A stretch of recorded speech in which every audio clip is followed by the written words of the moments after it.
Welcome, our Space Between family. Welcome to another beautiful episode here. Today, we've got an amazing guest by the name of Michael Torres Jaimes. And the reason why it's so special to have him here, particularly today, is because we will be talking about meditation. And today was our Global Meditation Day, which we called May Day. And what happened was millions of people across the planet came together and we all meditated at the same time online. And it was the most beautiful experience.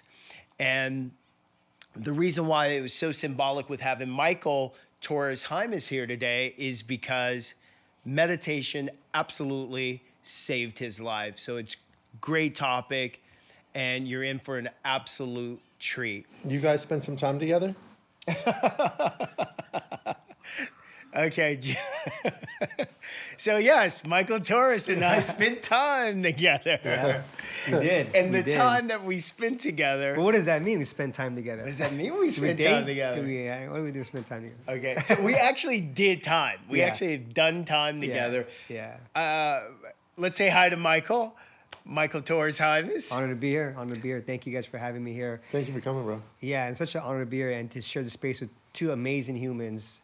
I'm just super honored and delighted that I get to share this moment and get to share my story with you guys and all of you viewers, but also to be a part of the global meditation that happened today and to be a part of this leadership of thought leaders, just infusing the planet with high vibrations and high thought on meditation, and not just meditation, but a whole new perception of this world and what we're going in.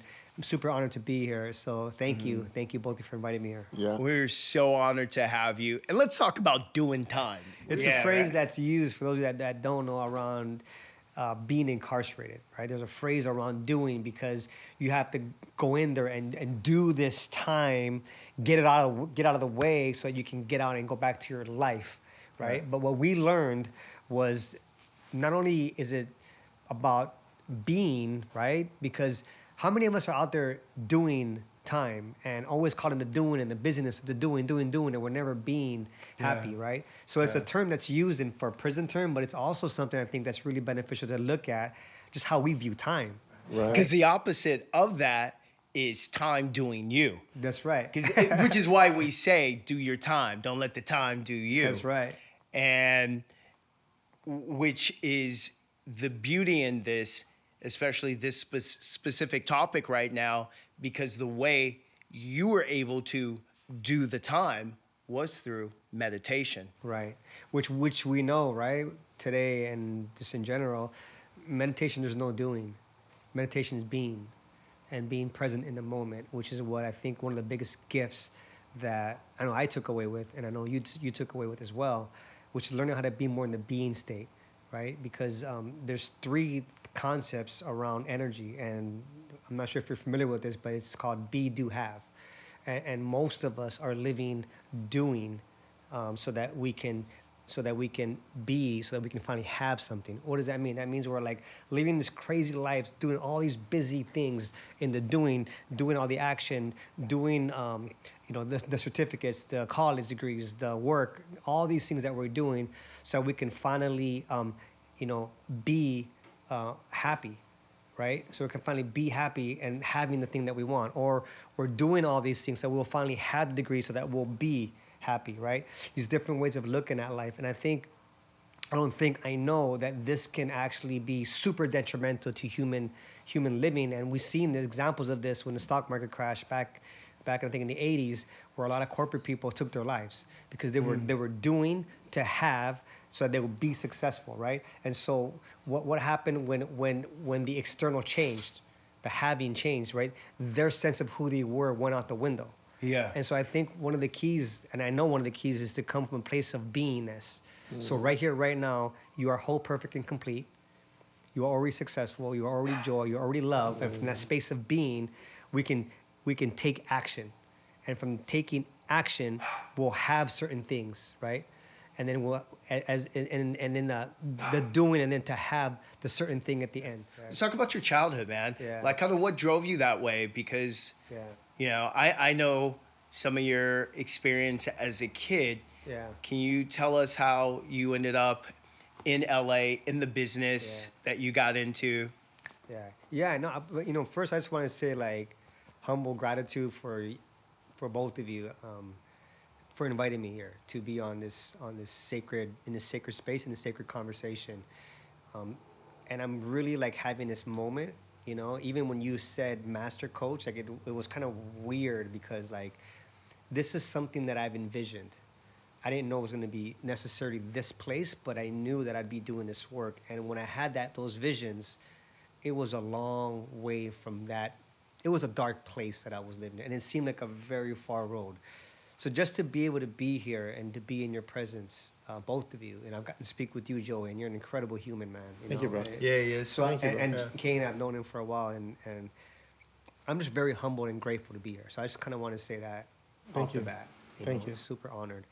And one of the things that you said to me right now, before I get into how I grew up, you said something that just struck me too. You said, we're just ordinary dudes, ordinary people. And if I can have anybody take anything away from this conversation, is that yes, ordinary people can hear and channel divine spirit. It doesn't have to be the Dalai Lama or any of these other gurus that we see. My respects to all of them, and we're just ordinary dudes, man, that been through some stuff.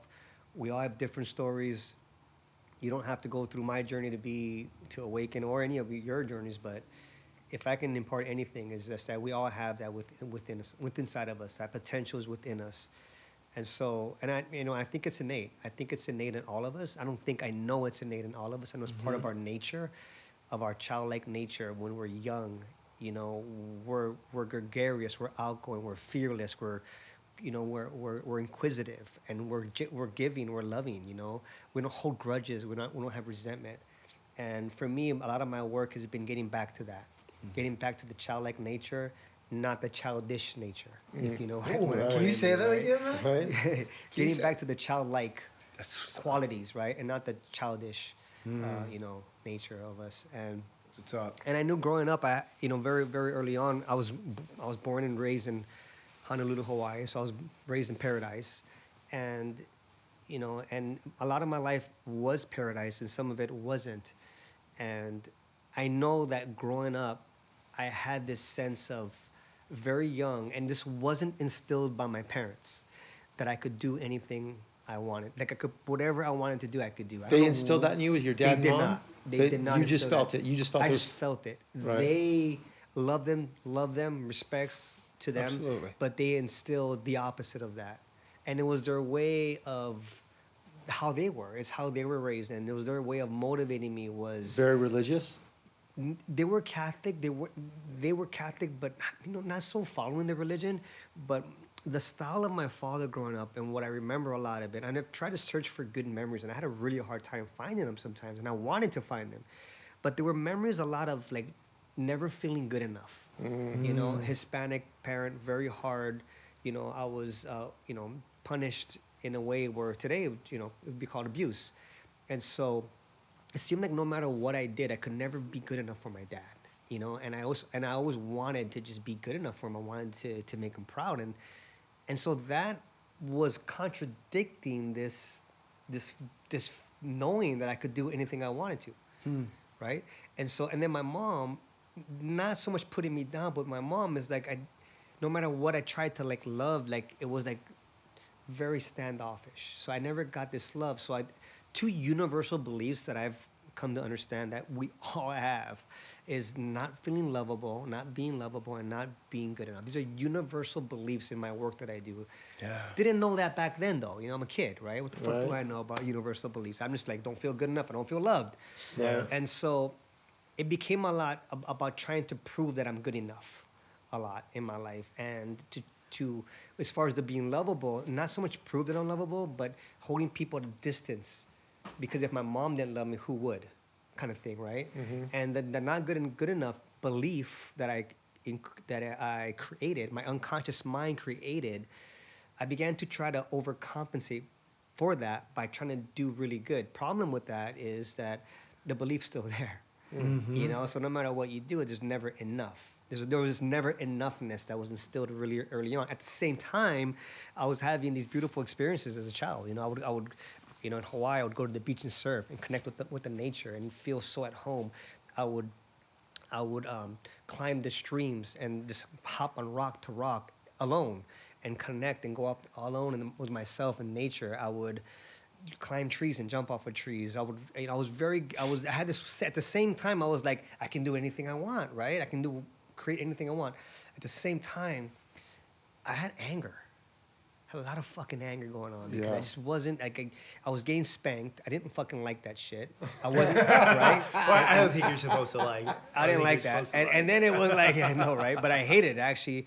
And then it was like, I felt like I was being put in a box, right? I felt like I was put in this box, and it was like, I want to play, right? And I only had an hour to play on a Saturday. And if I came home late, guess what I got? I got whoopings, right? So I was like confused.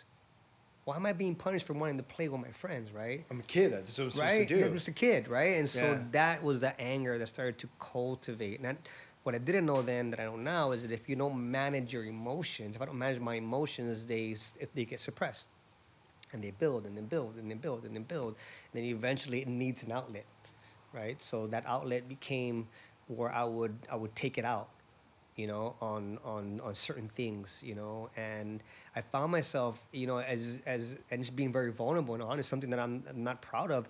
I would even take it out on animals, but that wasn't my nature, but didn't know how to release this anger that I had, and then in school I was picked on for being Hispanic in a Hawaii dominated culture.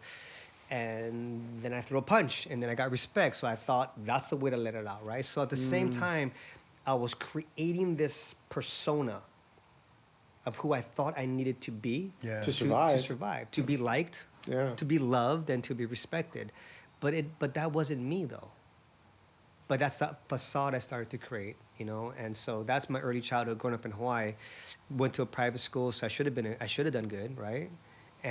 But I was like starting to create this thing. And so as I got older, in the private school that I was going in, was getting good grades, but because my parents wanted me to get good grades and punishing me for not getting good grades, I started to create this rebellious attitude that back then, that now I see how it's benefiting me now, because I still have that same thing, but I'm using the rebellious attitude to like globally change things right now. Right. But back then it was like, screw you, I'm just not going to go to school, right? I'm just going to do this and do that and do whatever I want. And so I felt like very early on, like I was stuck in this system that I wanted to get out of, but I didn't know how to get out of it. And then when we moved to California, I was, in my, what was I, 6th grade, went to 7th grade, I was 12 years old or something. And I went to private school, Hawaii, few friends on the block, to like public school in San Diego, where most of the schools bust in from the neighborhoods, the gangs, right? So I began to say, in the school, I began to gravitate towards the other kids that were like, I don't want to be put in a box either, which we kind of know where that ends up. And it ended up me getting involved in drugs at a very young age. How old were you when you say young? 7th grade, already smoking marijuana. 8th grade, already doing stuff like meth and acid and this stuff at a very young age. I see what you were using at that age, not like you hadn't started selling. No, I was just using. I was just using with other kids and gravitating towards this, towards other kids that were also like not wanting to be part of the system. And I felt connected with those people more so. But what I didn't know then that I know now is I was putting myself in another box. I wasn't really being free because I went from one box to like another little box, a smaller box, right, that I didn't see. But all the while, innately, what I was really searching for was this calling, this desire to be able to do what I love and do what I want to do. And I think we all can relate with that, just wanting to have this inner freedom, this inner peace.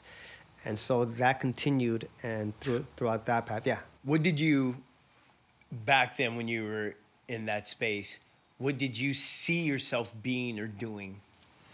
I saw myself being a superhero, man. Straight up. I tell people all the time. I I used to straight think up. I was gonna be something Like I used to a watch cop like or all the a superhero mayor. movies, like the Transformers and G.I. Joe and all these cartoons, right? Superman and all these. And I'm like, I can do that. And in fact, before I moved to, this is an interesting part. Before I moved to San Diego, I was about 7 years old, 7, 8 years old in Hawaii, and we lived in a 22nd story building, and I would look down, 22 stories, look down and be like, I can make that jump. I can make that jump. No, seriously, I can make that jump. Right. And I even climbed over the railing one day. Climbed over the railing and was over the railing on the side where there's nothing there. Thinking it through. Nobody's like there because it would leave me alone, right? And I'm like, I can make this jump. And I remember looking down at the bush and going, I can bounce off that bush and I'll make it, right? Because I was watching all these like Kakaida shows and superhero shows, right? And I looked down, and all of a sudden I'm like, it wasn't fear, but it was something said, don't do this. It wasn't fear though. This was interesting, and I climbed back over the railing, and I never was tempted to go over that and jump again. But that was, I think, the beginning of what is this thing that was Higher calling self. my higher self for sure. Because it wasn't fear. It wasn't I'm afraid of that. I knew I could make it, but I didn't do it, right? So now fast forward, I'm in California, and I'm living this life, and I really believe I could do whatever I wanted. So, in that, and then as I got involved in drugs, it was like I just became a product of my environment, and I believe that I was a really good seed that placed itself in a negative environment. You know what I mean? So I chose the environment. I started to choose this environment that the seed grew in. And the world that I was choosing was infested with criminal activity at a very young age. Did someone hand you the sack? For you It spiritual was- people, the sack is drugs. It was really interesting how that thing happened, because it was like I just had this mind where I just see things, and I just saw this, and all of a sudden I saw an opportunity, like this guy wants something, this guy has it, shit, I can just do this real quick thing right here. And at first it was like a favor, and it was like, well, I can make $20 out of it, or I can make $50 out of it. And I just very much became, I think I can relate with both of you in a sense, like I can definitely tell with Joy, you're a connector, like you're a network, you connect people with people, and so does Kane, right? And so I was able to do that. I was able to connect people with people, and at the time what I was doing is I was making money off of it. Mm-hmm. So once I was able to do that, I started to collect money, make money, and then save a little bit of money, and then left home at about 9th grade. Yeah. So 9th grade, I decided to boogie on out. And I remember going to school, and there was a guy, his name was Angel, and I went to auto shop class in Point Loma. And he's like, what's up, Rascal? He used to call me Rascal. Angel I'm from like, Auto Body Shop. You got that one. Huh? he was from a neighborhood. He was from actually a gang, but this is an auto body shop. And he's like, "What's up, Rascal?" I'm like, "Man, I'm just fucking sick of being in school." I told him, "Man, I'm sick of being here." He goes, "Why don't you just leave, Rascal?" I'm like, "You know what? I'm gonna leave." and I walked out. I am gonna leave. I walked out, and I never went back. Walked out, and leaving school also left the home that I was living in. Same, because it was like, if you leave school, I'm just going to hear from my parents, right? So I went to stay at a friend's house. You basically ran away.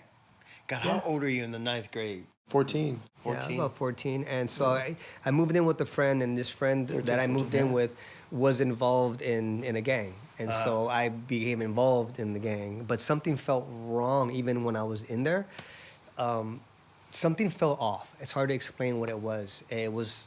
Something felt off, but I got a lot of respect in there, and it was like this family vibe in there. And so I did that for a while, and then it was like, you guys are broke. You were living Right? on the street right now, though, right? Or you were staying at friends' houses? I was staying at a friend's house, and I got a job. I was working at my first job was Rubio's. It was a fish taco place in You're San like, Diego. you guys are broke. I'm like, you guys are horrible. And not just that. So there was not just broke. What really didn't resonate with me, believe it or not, is the violence. Yeah. The violence. I didn't understand why they were fighting each other. That didn't make sense to me. You know what I mean? And they were fighting people that were just like them. Mm-hmm. That was the weirdest thing to me, right? And so I'm like, why are we fighting each other? Like, I get it, right? We stick together, but like that person you're fighting is like you. Yeah, yeah. Right? So that part really didn't set in Yeah. with me. And that was one of the most uncomfortable things, I think, being a part of that. I know my nature, although I said I was being angry, it's not my nature. I know for sure it's not my nature. There's a difference between being angry and being violent. Too, Yeah, there's a though. difference. Yeah. Anger is actually a powerful emotion that I actually coach my clients to use in positive ways. But this wasn't anger. This was violence. This was rage, and rage uncontrolled does stupid things. Yeah, yeah. Right. And so that's kind of how I went on that path. And that whole era of just being in that neighborhood was very dark. It was a very dark time in my life, and I was very scared. I was very scared because it was the older guys, and there was pressure and this and that, and but it's almost as if even the older guys knew that I didn't belong there. It was really weird. It's like they like knew, like, what are you doing here? Like, you know what I mean? So there was always this sense of like, what am I doing here? And so I got at that point, I was older, and I was like starting to get a little bit more into the drug selling here and there, but not on a very big scale. I was selling a little bit here and there, and I was working jobs and doing this and that. And then about 19, 20 years old, I remember getting into my son was born. My son was about, he was young. He wasn't even a year old, and I remember getting you're double right now. I know. I remember getting into a situation, and it wasn't a good situation, and people got hurt, and I was part of that, and I felt really bad about that, and I said to myself, I don't want my son to be raised like this, and to be a part of this, and so I told his mom, let's go, and sold what I had, and we got on a plane, and we moved to Hawaii. I was 20 years old. 21 years, 21. I was 21 years old. Got on a plane. When you went to Hawaii, were you aware of what was going on in Hawaii yet, like what we talked about earlier? Did you know what you were going there for, or you were just trying to get away? I was trying to get away. Okay.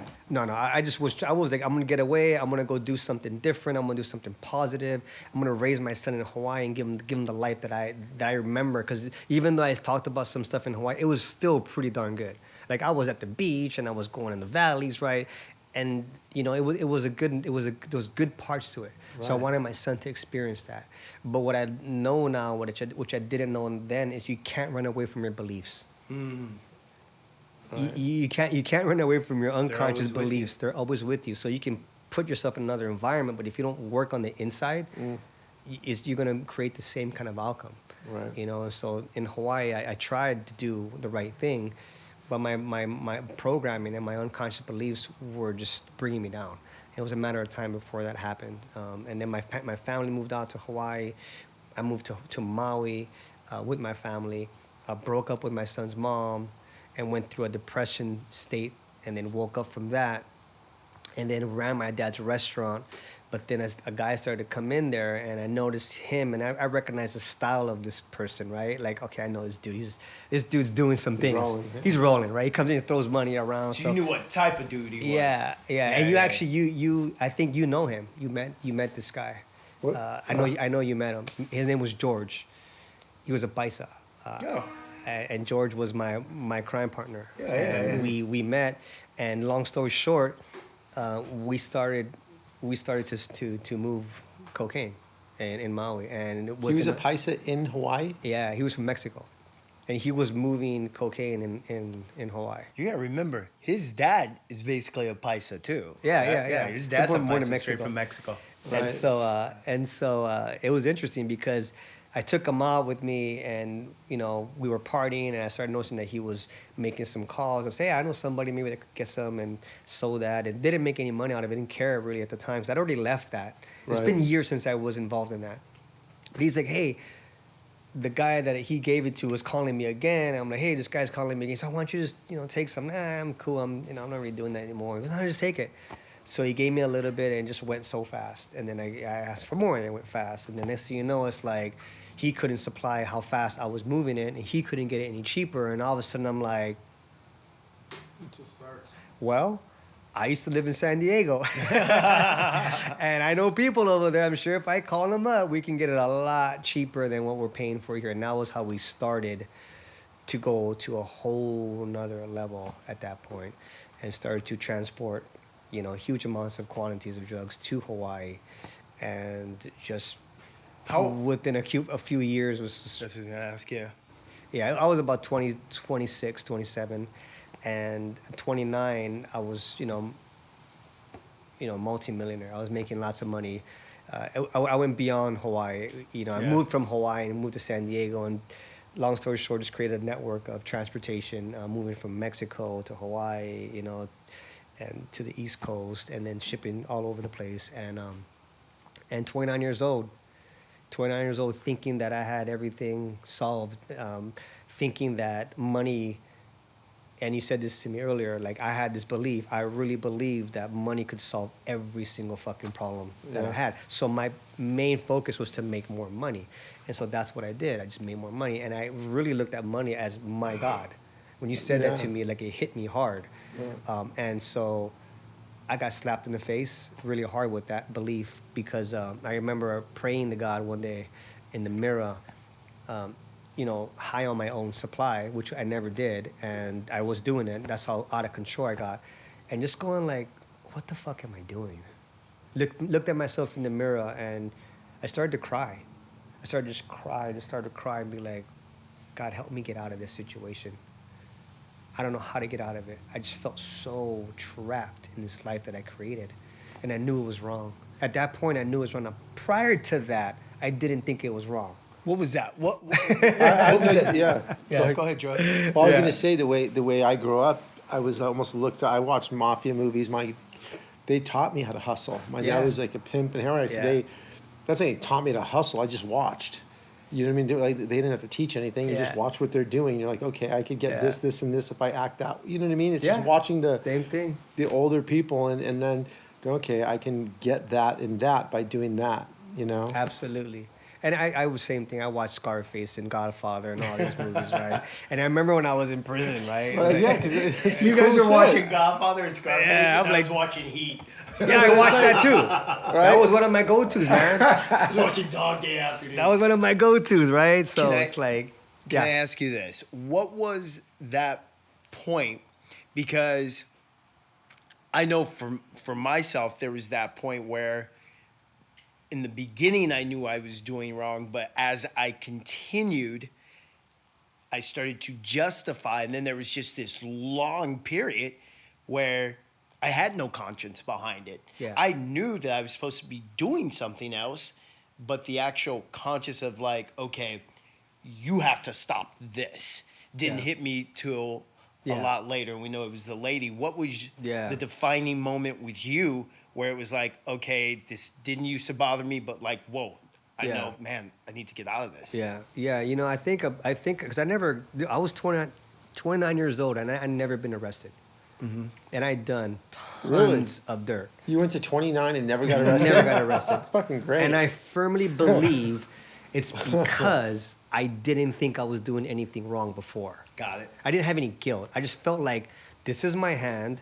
I'm gonna do what I gotta do to make some money. I'm not hurting anybody really. Like, it's free will. People are buying this stuff of their own volition. So I'm just trying to get mine. So I didn't think there was anything wrong until later on, as I got older, and I started to use, and I started to see how my relationship was toxic, how I started to see how my relationship with my son, how I was neglecting him. How old was your son back then? He was already like eight years old. Oh, and old I enough started, to... And I started to see how like I would promise him, we're gonna go somewhere tomorrow, and then I would lie to him because I was too hungover. So I started to feel like this guilt, like the life I'm living is wrong. And I started to think at that point, if the drug is messing me up, imagine how many people's lives I'm messing up. I started to think this thought, right? And that's when I started to feel like this is wrong. And then I think I started to feel like I'm gonna get arrested.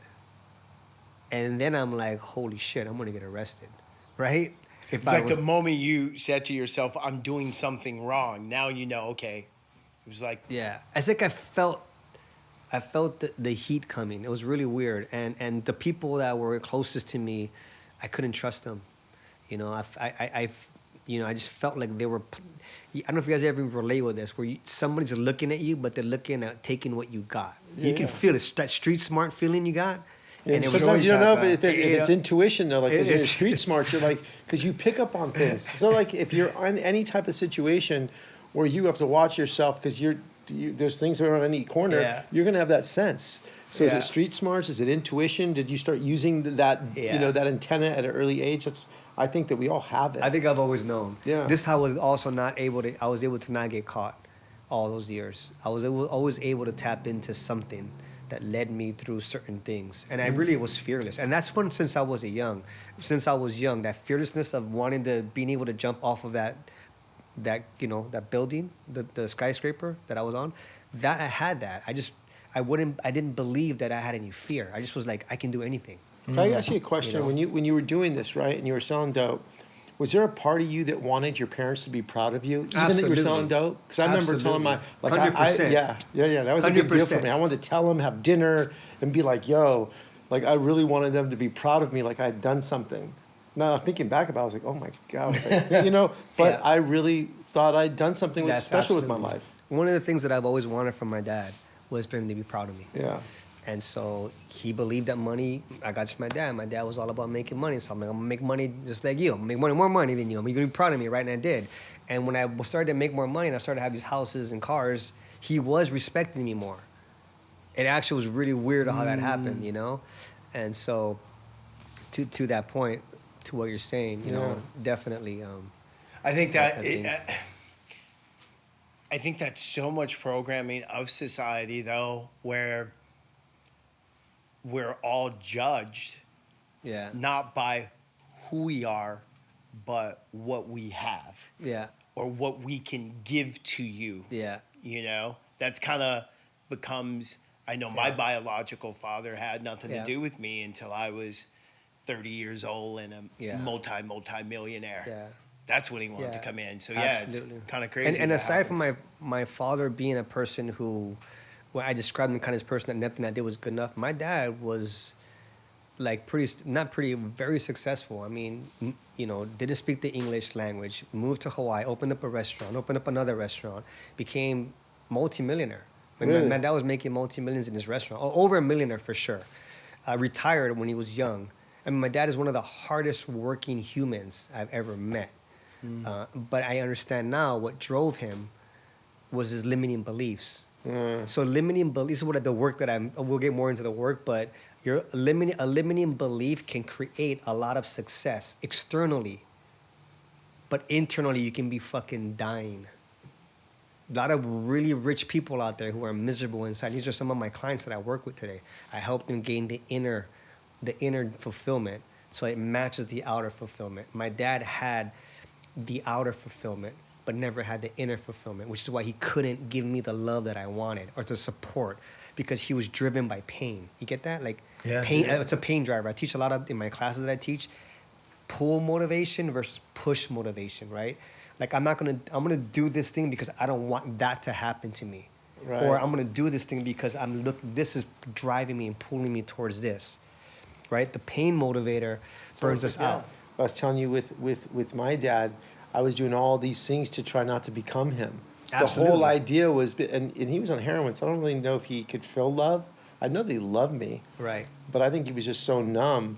But he didn't really understand what it was. I think my parents were trying to understand what that was and wanting it. Like I knew as a kid, I was like, you want to be loved. Everyone wants to be loved. Yeah. But I didn't understand the disconnect of what I was missing. And that's why I think I left the house trying to find, Yeah.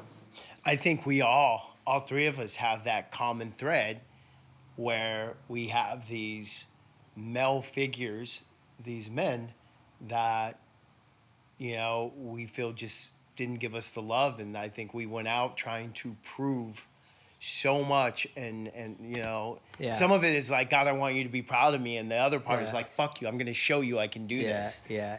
My dad's high telling me to do push-ups, and if I could do more push-ups, but I didn't realize how high he was. Yeah. And he's like, yeah. I'm like, yeah, I've got 15. And the only thing in my head I was Yeah. thinking was get to 15. Yeah. Not my dad's high as fucking doesn't realize what I'm doing, Right. because I want him to be so proud of me. Yeah. So whatever it was that he Yeah. would say, but it was just to keep me busy, to Yeah. probably let him do what he was doing. Yeah. But I would work my ass off just to try to make him happy. Yeah. You know? Absolutely.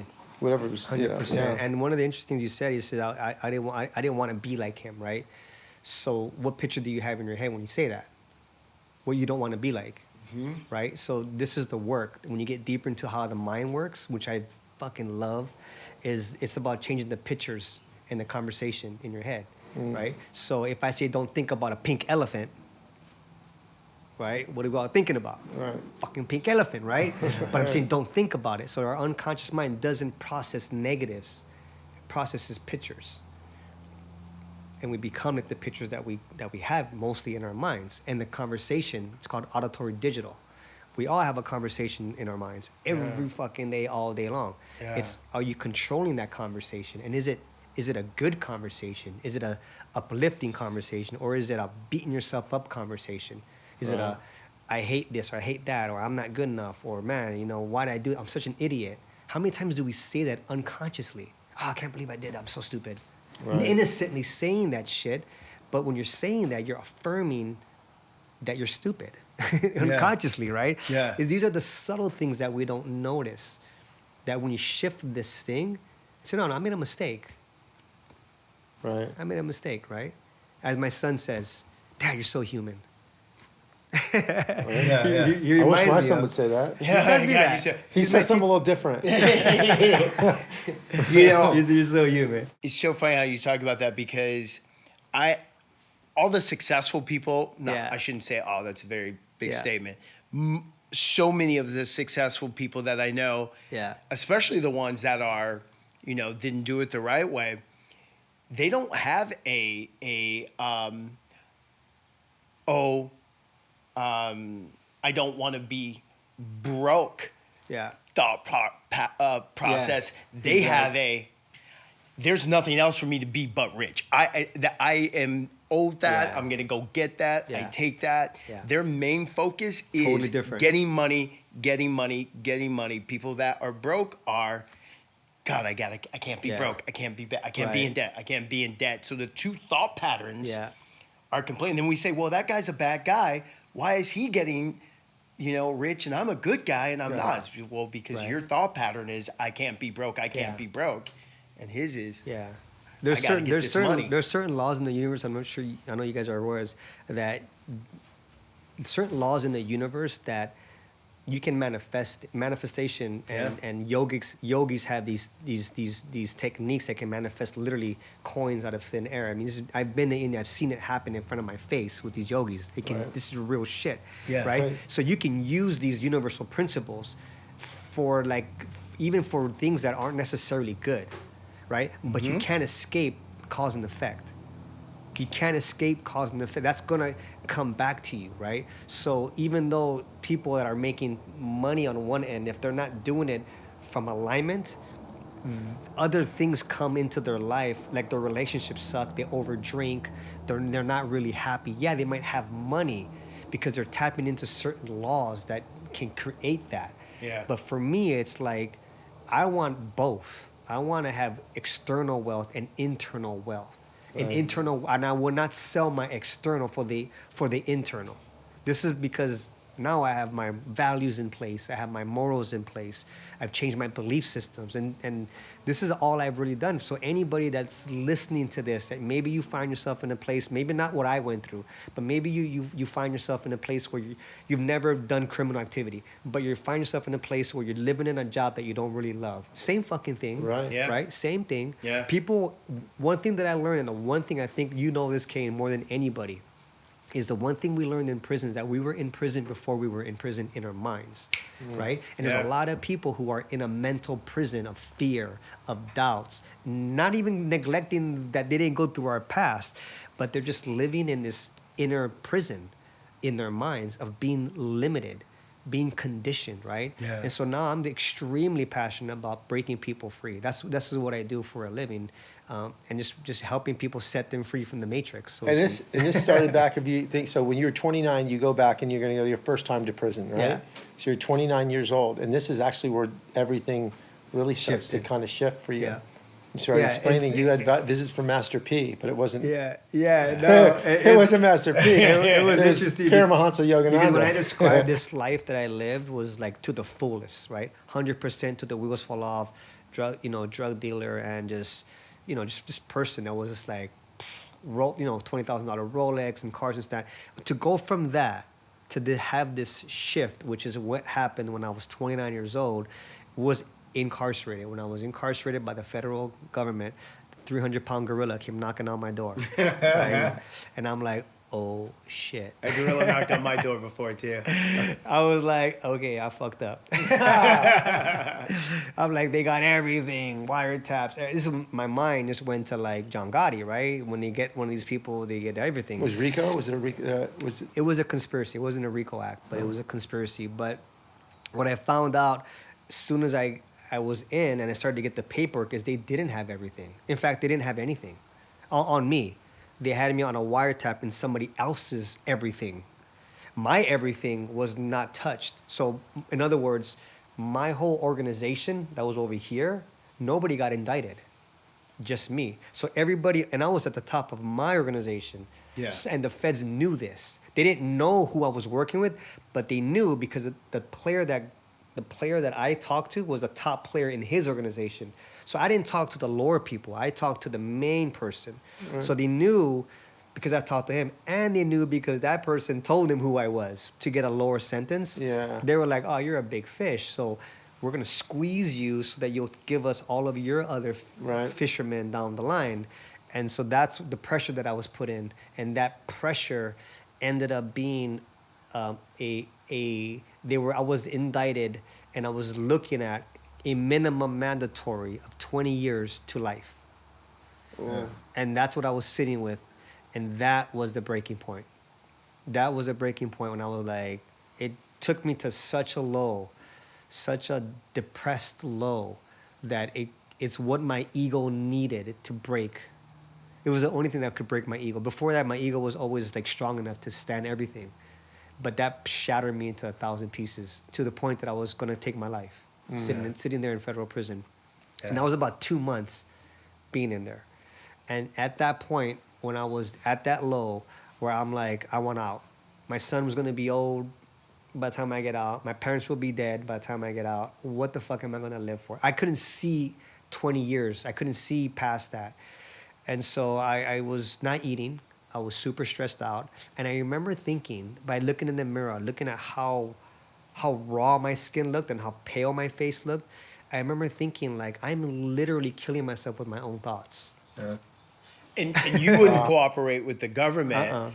So you wouldn't cooperate with the government. So that's even more stress, knowing that, because you could cooperate and then just have it all knocked down. It was tempting. Yeah. But since you didn't cooperate, that's even more stress, because now that is going to be or could absolutely be your reality doing that. And it was like, people were like, everybody in there just about is cooperating. Yeah, just so you guys everyone know. else is. Yeah. And some people would be like, you're not cooperating? Think about your son, right? And I'd be like, how am I going to teach my son how to be a man if I'm not a man? How am I going to teach him character? At that point, at first, it was more of an ego thing. More of an ego thing. But once I had happened, what I'm about to explain happened, it didn't become an ego thing. Right. It became an integrity thing. It became for me to cooperate wasn't because it was the right thing. It was because I just want to get less time. That's not character. That is bullshit cowardness. If I committed a crime and I want to get less time, and I'm going to tell on Kane just so that I can get less time, that's not integrity. Right. That's being a coward. I owned it. I got to own my own actions. Now, if Kane gets caught on his own, well, that's his problem. Yeah. Right? That's a stance that I took where,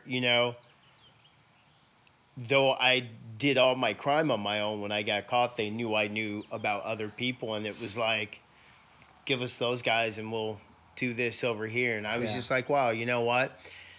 I'm here because I say I'm going to have some integrity now. So you just got to stand up sometime and take those lumps, man. So here's the thing, man. There was a guy in prison. There was a guy in there in pretrial because I wasn't even sentenced yet. I was sitting there 3 months, I think it was, around 2-3 months. I don't remember exact time, but this guy was always happy. He was fucking walking around and he was like happy all day long. The only guy that was happy. And I mean, genuine happy. Because those other guys that were like, they were all like, looked like they weren't happy. They were just miserable. Everybody was stressed out. What institution was this? I was in Hawaii. Okay, and now you see this guy. I was He's in always San Diego, happy. but they extradited me to Hawaii because that's where the case was out of. Right. Where did you see? When I told you my buddy, was he here, or did you see him out here or in Hawaii? That was after. I saw him after in Lompoc, California. This was years later when I met him. But so I'm sitting there. I see this guy's walking around. He's happy. He's happy as can be. He's like da da da da da, happy, happy, happy, happy, happy. And I'm like, I gotta go talk to this guy, because I'm about to kill myself, literally, right? I'm like about to take my life. So this is the defining moment. Well, I didn't know it, but it leads to this, right? Right. So I walk up to this guy's door, and I remember knocking on the door and opening the door. And he's sitting there, and he looks at me like he always does. He's like, hey, my boy, come in. And I'm like, I need to talk to you. I go, I'm about to kill myself, and you're always fucking happy. How the hell are you, what are you doing to be this happy? I need some of that in my life right now, because I can't handle this pressure. What was his name again? His name was Harold. And he was in there for? He was in there for drug conspiracy as well. He's an older man, like 60-something years old. Okay. And he started to talk to me, and as he started to share with me what he was sharing, it's like I became activated with some unknown thing that it is just, I'm sure you know what that's like now. You both even had this awakening happen while he's talking to me, and I started to feel really different. Mm-hmm. And I'm like so enthralled by what he was saying. And he was talking to me about meditation. He was talking to me about spirituality and God in a way that was like, it was like nourishment to my soul, you know? And he started talking to me about God in a way that was like, that God is love, is basically what he was saying. And I'm like, it was this foreign concept to me. I just never understood. And I'm like, I wanted to know more of this, because I was feeling better as a result of talking to him. So he gave me some pamphlets and some stuff to read. And what he gave me to read and what he was talking to me about was a guru that had been passed away, and his name was Paramahansa Yogananda. And I was like, started to read his pamphlets, and I went back to my cell and just read them over and over and over again. And all Paramahansa kept talking about was this meditation thing. And I'm like, meditation. And then I call my parents. I'm like, send me books on this guy, right? So he sent me books on him, and I started to read all of his teachings. And every page, every word was being infused into my soul. It was the most incredible thing that was starting to happen to me. And I started to feel good for the first time. But what got really interesting is I started to practice meditation. I started to do this meditation thing. And he would talk about it, and he would talk about Kriya Yoga. But he said to learn Kriya Yoga, you had to learn from like one of the teachers. And I'm like, how do I get that in here? I want to learn this Kriya Yoga thing, right? So it didn't teach you how to do it.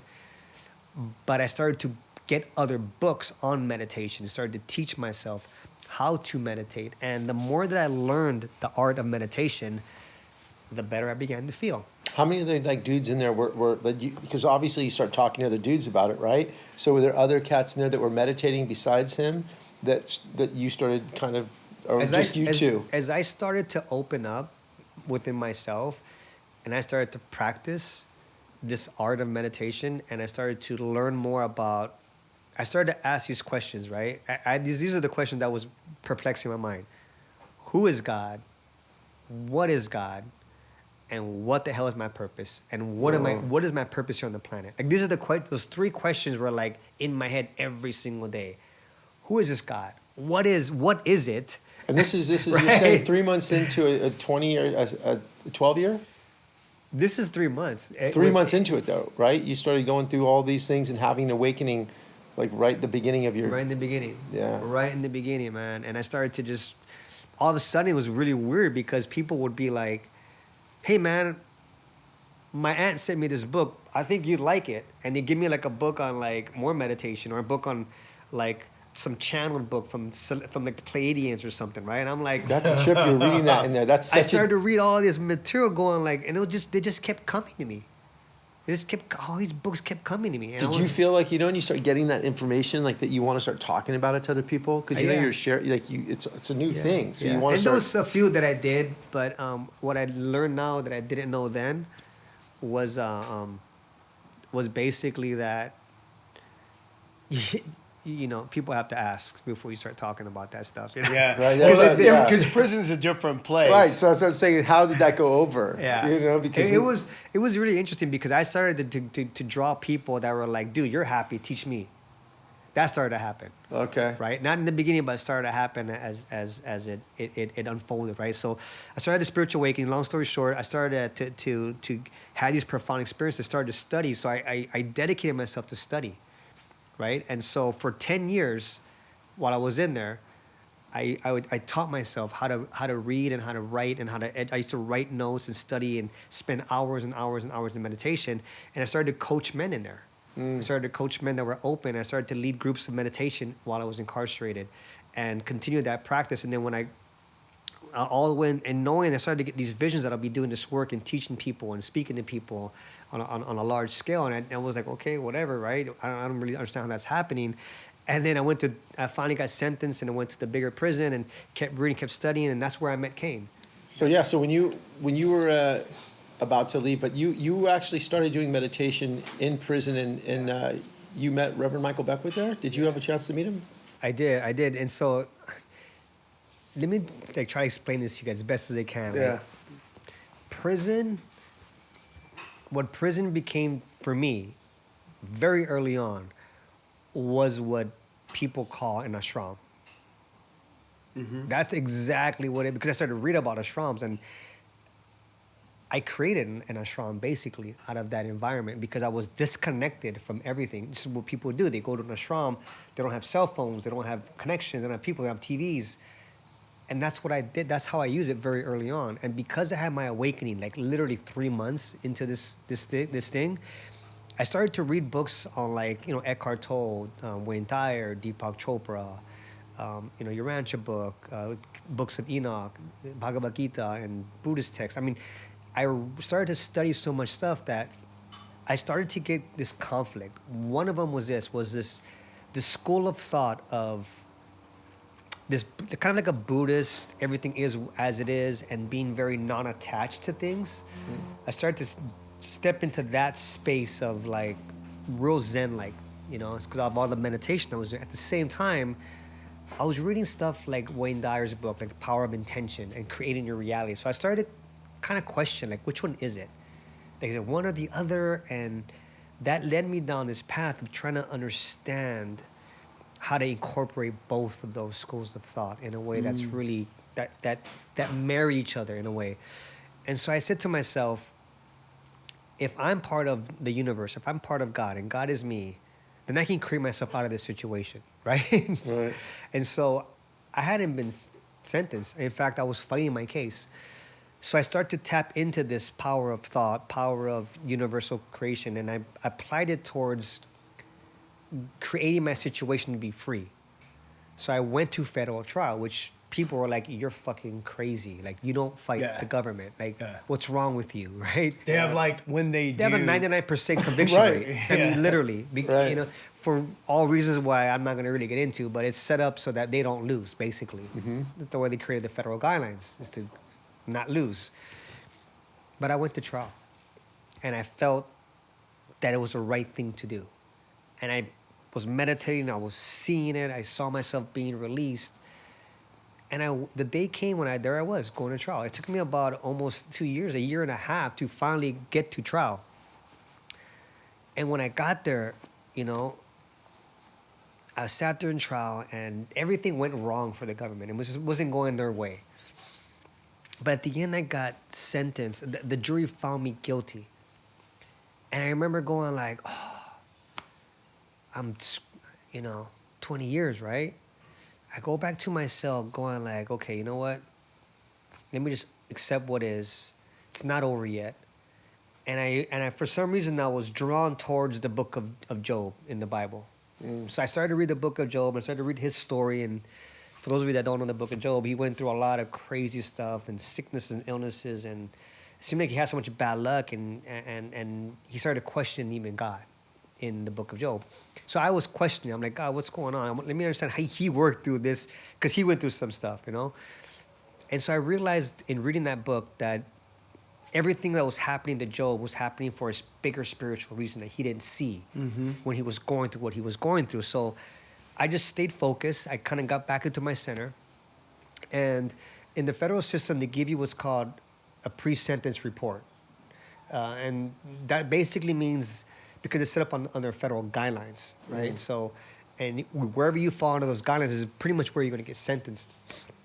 My pre-sentence report came to me, and what it said on there was crazy. My attorney delivered it to me in person, and she's like, I don't know what the hell happened.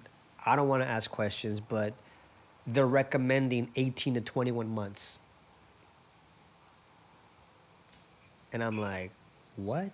She goes, yeah, that means you're going to be released when you go to sentencing. I'm like, what? She goes, yeah, we're not going to question this. We're just going to go with it. So I'm like, oh my God, this really worked. This fucking worked, right? I'm like stoked, right? I get on the phone, I call my parents, I'm coming home. It's like your PSI report's golden. I mean, what it recommends is what the judge has to sentence you in. I mean, they could not do it, but it's what it's recommending. They're supposed to follow the federal guidelines, right? The reason why it was so low was because there was never a drug amount. The guy that testified never said to a drug amount, so they couldn't sentence me on amount. They used some drug that they found in the state that they wrapped up in, which was only an ounce. So that's why it was so low. So the federal government didn't get them. It was like a loophole that they couldn't get me on, right? So about 2 weeks before I go to get sentenced, I call my son. I'm coming home. Call my parents. I'm celebrating. I'm coming home, right?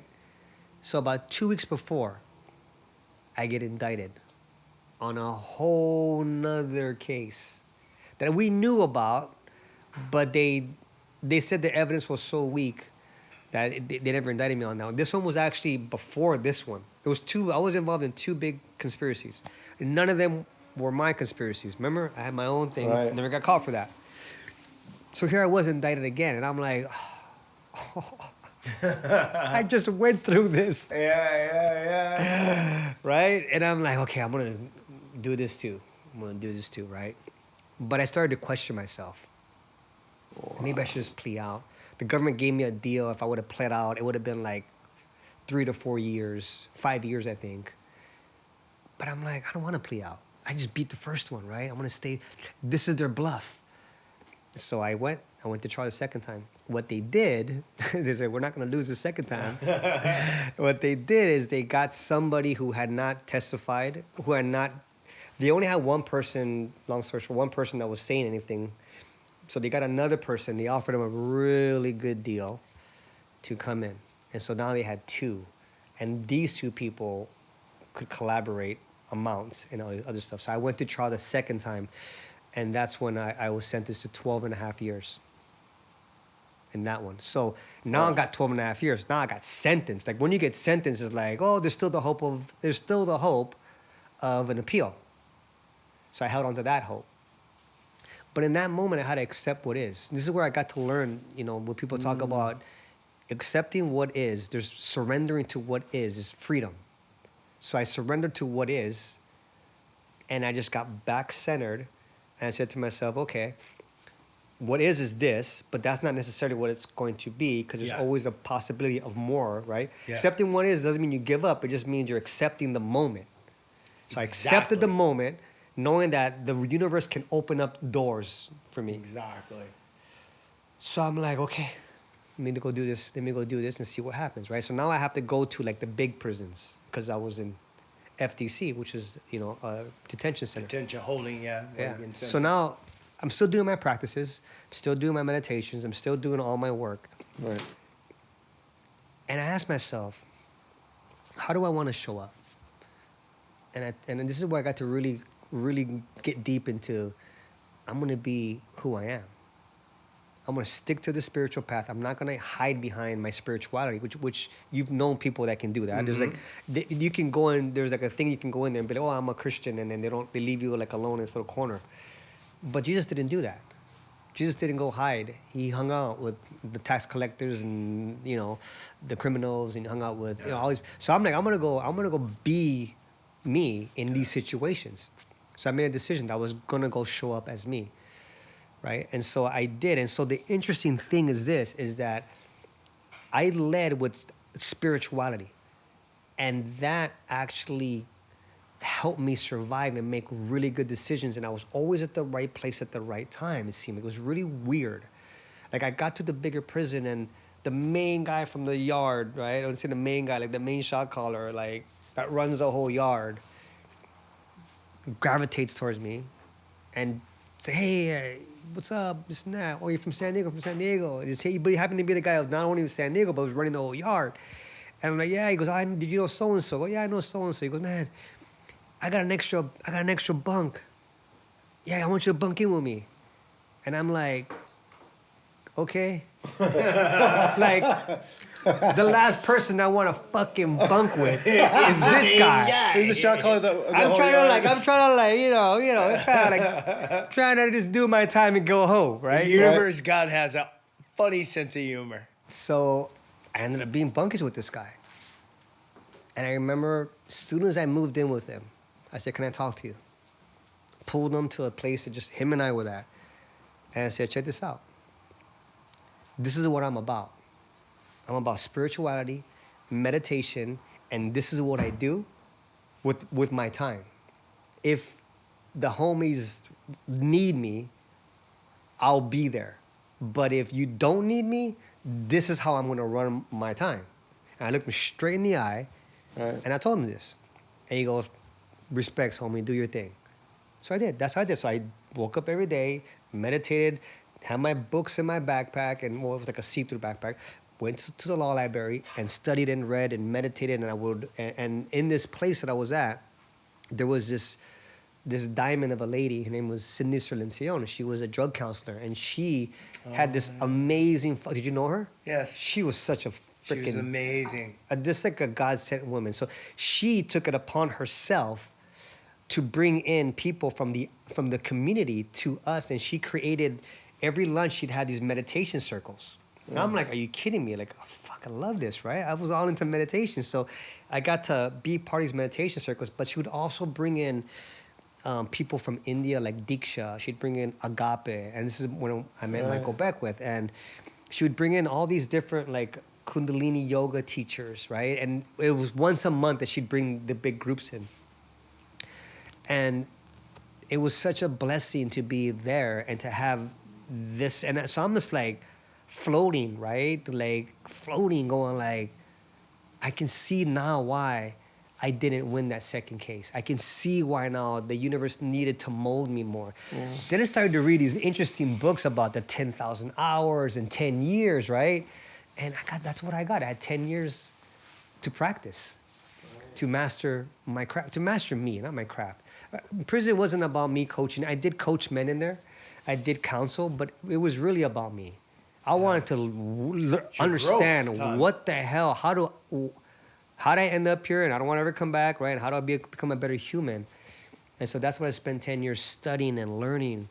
And, I did have small circles. Like I had a Course in Miracles group, and I would teach men the Course in Miracles, and I would have conversations and such. And I did do like a small like meditation group as well in there, as much as I could. I think it's so important just to take a quick moment, Michael, to really let our audience know that for you all out there that are watching, that are going through something, you may not be getting ready to get sentenced for a prison or something like that, but Joey can attest, we all go through these things where sometimes even once we surrender, there is a situation that still looks like we're just not getting the best end of it. Yeah. And so often, because the same thing with me, there are moments where I could have completely got away with my crime, but You know, the universe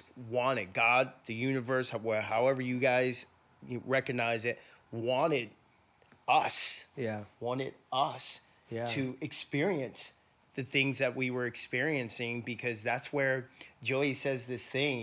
You said it during the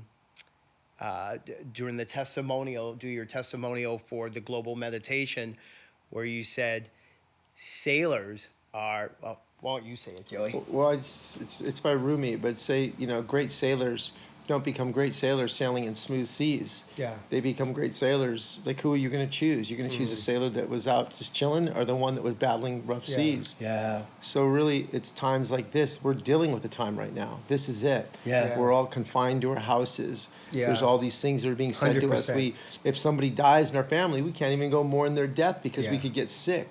So we're all faced with this right now. We all are kind of incarcerated somewhat right now, right? Yeah. In our minds, by Yeah. what they're telling us. We're all kind of feeling kind of really captured. Yeah. And right now, that's what I'm saying. It's times like this Yeah. that you make decisions on who you are and how you kind of see things, what creates your legacy, Yeah. defines who you are in Yeah. times like this. So true. And how you show up So in this true. moment. It's so many of you out there, and I really do want to talk directly to you all. So many of you out there will think that because it did not end up, you didn't get the decision that you thought you should get, or it didn't, the circumstance didn't end up like exactly you thought it should end up. Way more often than not, the universe has a much bigger and better plan for you, and that thing that you think you shouldn't have got or you shouldn't be in, sometimes you just got to accept it, like you said, and, Yeah. and look for the lesson there and the growth, and where can I be grateful in this space. Yeah.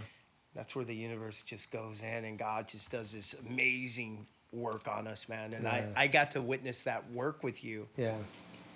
It's a trip. The system, Yeah. correctional system, isn't built to rehabilitate. No. But listening to you guys, Right. you'd be like, well, how the fuck did you? Because you know, right? Like you'd Yeah. be like, wait, how? Yeah. Because you have this conversation with Yeah. somebody else that could have been 2 cells down, and it's going to be a whole different scene. Yeah.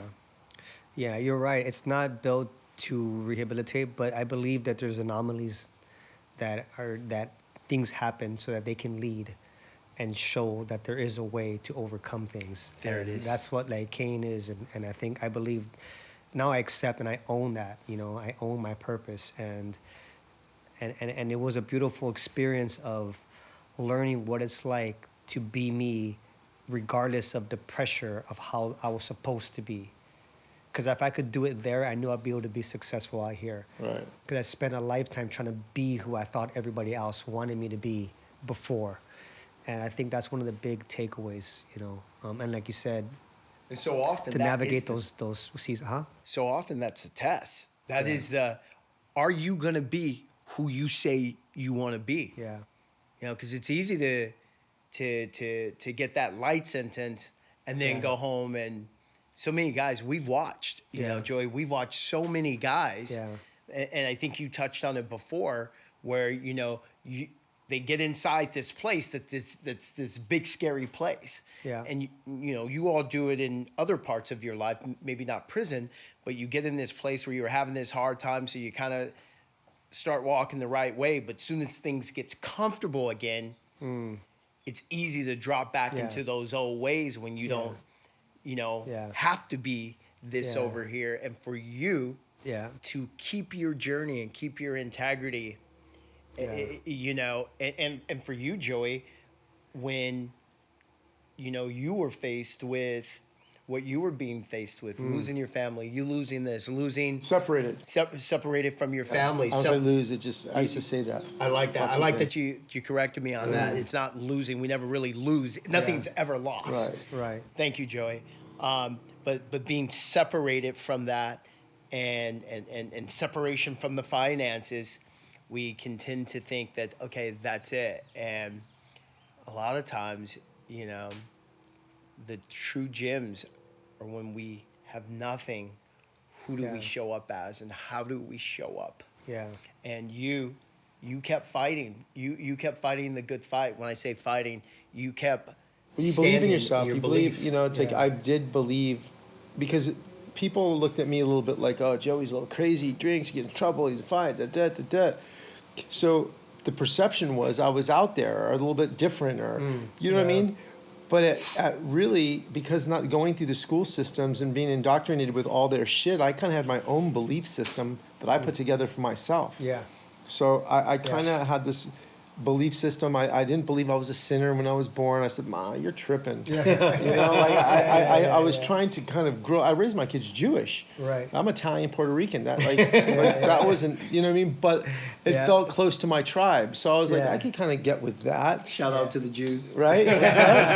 Mazel tov. So, but it just seemed like something comfortable to me, but I was reaching for something and not knowing what it was. I'd watch old shows in the Holocaust. I start crying. I wouldn't see me. I'd be like tripping on, like, why is it? Yeah. Why is this bothering me? I mean, obviously it's going to bother anybody, but it seemed like it was bothering me at a different level. You know what I mean? Like I could feel it. You know, like even when I talk about it, I could feel it. So without telling anybody, I started going over to a temple, and my ex-wife was Jewish, but she didn't really practice because of something very tragic that happened in her family. So then I started going to Kabbalah because it seemed a little bit more not so, and I was like, maybe I can get with this for a second, right? So I sat in a Kabbalah class, and I'm like, okay, maybe this is it. I'm going to get my girl to come here. She's going to do this because we have to figure something out. Right. I knew there was something pulling me to something, but not knowing that I was trying, I was seeking something. Yeah. I came home. She started going to Kabbalah. She took it to a new place. And I just felt like I did it. Like I found it, so I did my job. You go. I did it. I found the place. it. Yeah, I did my job. I really, in my head, thought that. Yeah. Like I always say, yeah, it's because of me. Yeah. And I would try to own that, not knowing what is a practice, what is this, any of this shit mean. I think this is, it's interesting you say that. I think that's key. I think if I can share with anybody like why I think any of us are successful is because we actually put in the work, and that's what I made a decision to do in there. I didn't wait till I got out to change, right? Yeah. I woke up every day at 5 a.m. and meditated every single day. I studied my books. I did my practices. I changed my habits in there. Yeah. I changed the way that I responded to people in there, right? I didn't wait so that it was easy when I got out. I created this whole new person. And the interesting thing was I did it for me, not for anybody else. And I gained more respect, and people started to respect me more because the more that I knew who I am, the more that people would respect me for who I was. And I just stopped giving two fucks about what anybody else thought about me. You know? I was going to ask you the question, but just so you all know what that just meant, I was going to ask you, how did you balance? I know for myself what it was like, but how did you balance walking in this this old truth of who you are, because you found out who you really were in that moment. How were you able to balance that truth while yet still being in this space? And this is what I think what Joy was asking earlier, like when we were offline, like how do you balance being this good, righteous person with integrity, but still having to be in this world that is full of chaos and violence? Because I know for me, even being in my truth, there was still being in my truth and being love and wanting to be an example of, hey, what's possible? We can all get along here. Right. I wanted to be Rodney King, but at the same time, there were times where, I had to move away from Rodney King and Martin Luther King into some Malcolm X shit. And how do you balance that? when that presents itself? Because That's challenging, right, but you still have the other dude. So the one thing is, that other dude's there, but you question it because that's like you're like, wait a minute, I'm not going to do this. You start questioning the things you do so that dude doesn't have to rear his ugly head. For me, like I always question it. Like, why would I do that to another man, or why would I do these things? And I'd have to kind of talk myself through it. And ultimately it was just my fear. It was me tripping on something when I just had to kind of back away from it. Yeah, but that's what Kane brings up is a really good point. And if you haven't been in a situation like that, it's hard to explain. I know Viktor Frankl, you know, had a situation like that where he was in an environment that was horrible, you know, Holocaust survivor, and he was Nazi concentration camp, and he overrode his environment by choosing his response over what was happening, what he couldn't control. He could control how he responded to those things, and he had a lot of conflict, you know, seeing some of his own people doing worse things than the SS guards were doing. And he got to see that human nature has such beautiful potential, and at the same time has such wicked potential, based upon choice, based upon how we choose to respond. And so that, what Kane said, was the most hardest thing for me, was that I had and was having this spiritual experience in which I wanted to break bread, meaning share things with everybody, and yet the rules in there were saying there's rules that you can't do certain things. Like I wouldn't be able to like have a dinner or share my meal with another African American. Right. Like, these are the rules of the prison that you have to like follow. But at the same time, I was feeling like loving and being cool to everybody. Yeah. Right. I was seeing this unified field of we're all one, regardless of color or creed or background. And so, but what it did for me was it was more like a slingshot. It was just giving me more momentum, so that when I wasn't in that environment, I could fully express that when I wasn't in that environment. So I used it in a positive, and I did something which I never met anybody in there that did this. Maybe Kane is, but I never asked you. So the way that I viewed it and how I came out of there, I believe, so successful, is because most people was looking at that experience of, I can't wait to get out of here. This is how everybody in there was going, I can't wait to get. They would count the days and the months and this and the minutes. Yeah. And I viewed it the complete opposite. I viewed it like there's not enough time for me to do what I need to do before I get out. Right, So I had right. books to study, things to work on. I had schedules to do. I was busy in there. I shifted my perception of how I seen it. Yeah. So Has anybody ever wrote a book on how to do time? Because I tell you, Want to collaborate, Michael? But here's I'm the just thing. saying, because I mean, But it's I funny see our 'cause next project. But here's the thing, and we were talking about this earlier. Is like Space between No, I'm rings. just saying, Due it's- time. no one would- because, Why? and let's But talk they about would. that, because the phrase we start out with, right? The phrase we start out with today was doing time. Doing time. And so what I learned in there, it's not doing time, it's being. Mm-hmm. We're not human doings, right? We're human Right. beings, right? So I learned how to be and master time. Instead of doing, you can't do time. It's fucking time, right? But you can be present. And I learned how to be present Key. and shift my perception of how I view time, right? And so, go ahead. For me, it was so much like that in the sense where I thought, and we haven't even had this conversation. We haven't had this conversation before. And it was exactly the same thing for me, Joey, where I was looking around and watching everyone just be miserable, like, man, I gotta get out of here, man, I gotta get out of here. Complaining and this and that. Right, man, oh, man. But I compared it to Christmas. I remember literally one day sitting and thinking, because some dude had made a joke, man. It's like, man, this is like waiting on Christmas, man. You know, when you're a kid, you're waiting. Christmas takes forever, Yeah. and it's like 2 days away, but it feels like 2 years, Right. because you're so that's all you're anticipating is that time Right. coming.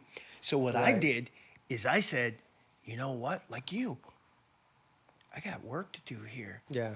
Oh my God. Let me be present, because while I'm here, I can be learning, I can be reading, I can be teaching myself this. Yeah. And the time I looked up, man, and it was like, they were like, Dyer, pack your shit. you know? Right. Yeah, those are some powerful lessons, I think, for sure.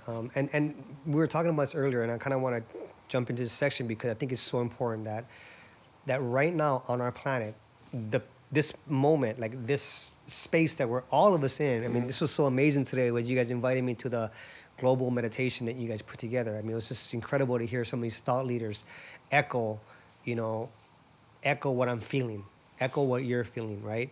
And that's that I know without a shadow of a doubt that I've been prepared for this time.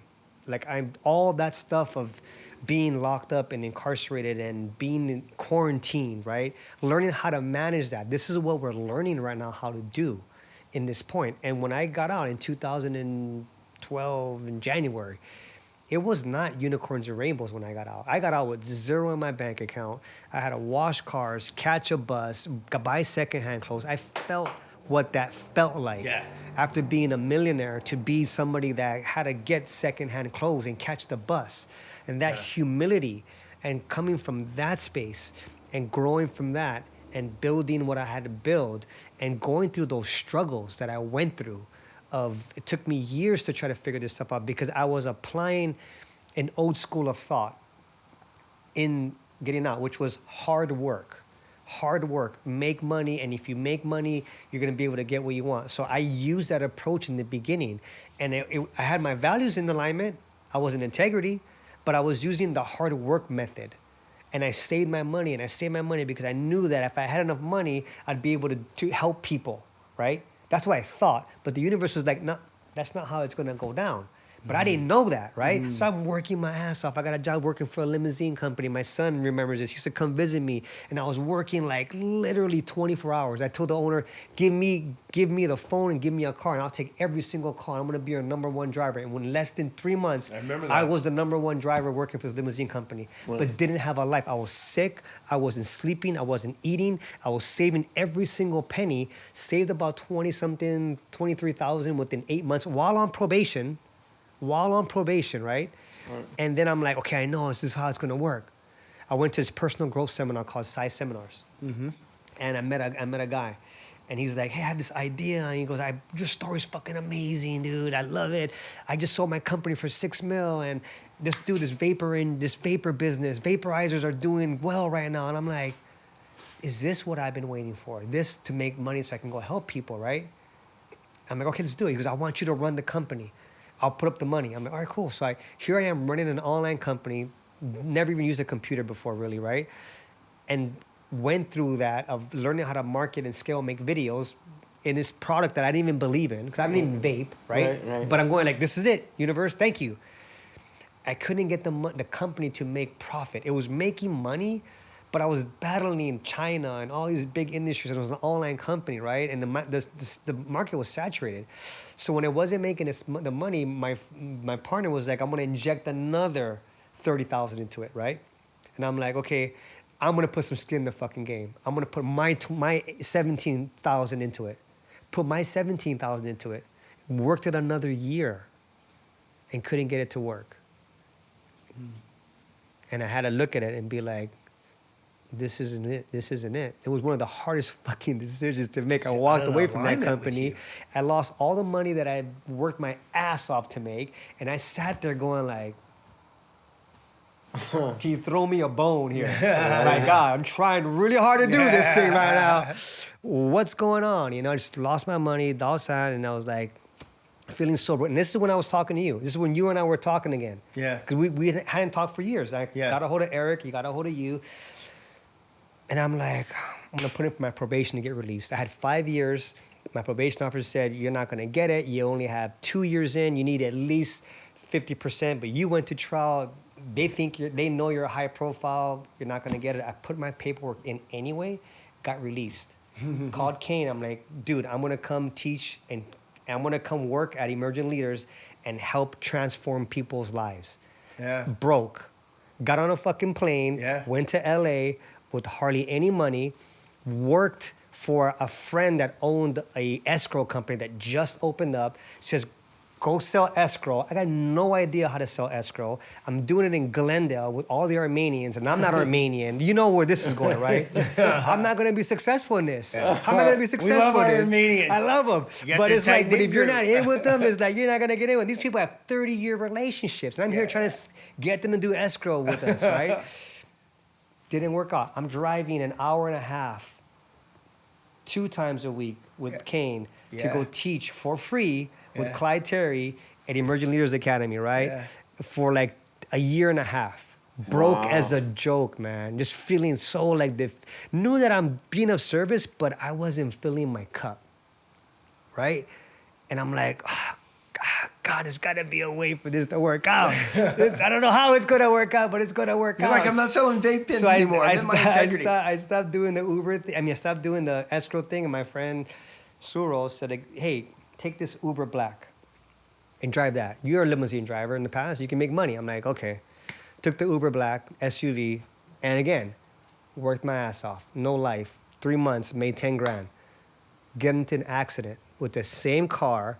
Because of my integrity, I pay for the damages. I'm back to fucking zero again.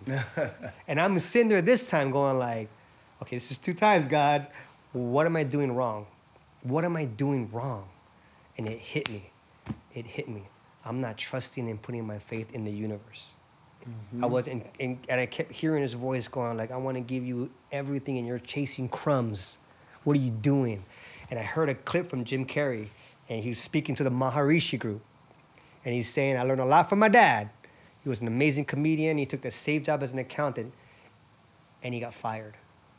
So I learned that you can fail at what you don't like, so you might as well take a chance at what you do. And at that moment, I'm like, fuck it. It's like 5 years ago. And I said, I'm going to just do this. Yeah.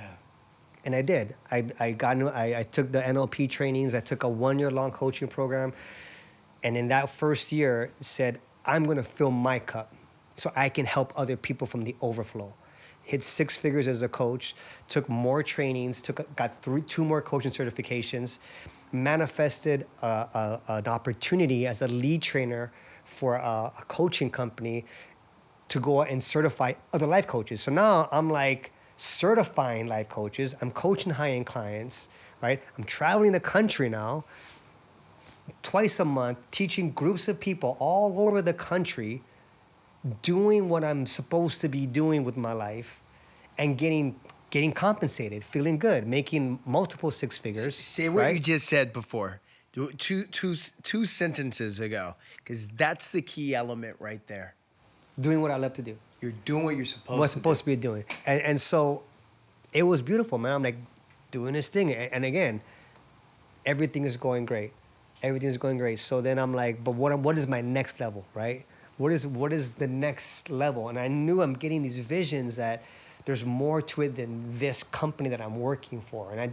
But I knew it was a good thing because it's like my dream job, right? They're paying me to go certify life coaches, and I'm in front of people. And you were in one of my classes, right? You see me in my element, bro. Bro, it was super dope because we had like 20-something people, and here it is. I'm just so proud of you, man, because you're talking about years down the line now where you had tried to do other things that were in an effort to help other people, but it wasn't what you were supposed to be doing. And the moment you said, fuck it, I'm just going to stick to what I know I'm supposed to be doing at, the universe catapulted you super quick Yeah, at really that fast. moment, super fast. Yeah. And it was within a year and a half after that, Just he was changed fast. teaching courses, had a job where he's traveling around the world doing that.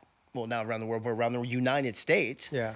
Doing that, and I got to be in one of these classes where I got certified. Yeah, that's what's up. That's right. That's what's up. Right. Yeah, what's up? Mr. Life Coach to you guys, Mr. Life Coach. So, but it was so beautiful because we were in this class, man, and the people were just on fire. They're on fire, and so much of it had to do with the energy that you were bringing, man. So you just stepped into your yes. Yeah. But the universe still had a surprise for you. Go ahead. It still had a surprise for me, but I want to be clear. Like, I didn't just decide to be a life coach. Like, I studied my craft. I studied my craft, and I practiced my craft, and I got really good at getting people results. That's the bottom line, right? It's like, there's no shortcut. For any of you guys listening to, I wish there was. You got to put in your dues, and you got to get good at your craft. You get good at your craft, you'll get paid for what you love. But there's a space of skill, right? Talent will only get you so far. You know, talent is cool, but if you don't polish that talent, it's just talent. So I used the talent that I had and polished it and got to that level by doing that. And I'm like, there's just something more. And I was telling Kane, even when you came to that class, I'm like, there's something more. There's something more. Because I'm having these downloads of teaching things differently, and I had to teach a certain way for this company. So I created an online course. I created an online course called Coaching Performance Mastery, in which I was taking coaches through a step-by-step process to help them scale brand and monetize their business. Because I see so many coaches out there with this gift, Reiki masters, healers, light workers. They have this gift, but they have these blocks with monetizing their gift, and they're broke and they're miserable, like I was 5 years ago, right? Right. So I created this program to help them do that. And my program started to do really, really well, really, really fast. And I'm promoting myself. So the company and I had a conflict of interest. And so I had to leave. But here's what's interesting in that, and I think this definitely needs to be pointed out.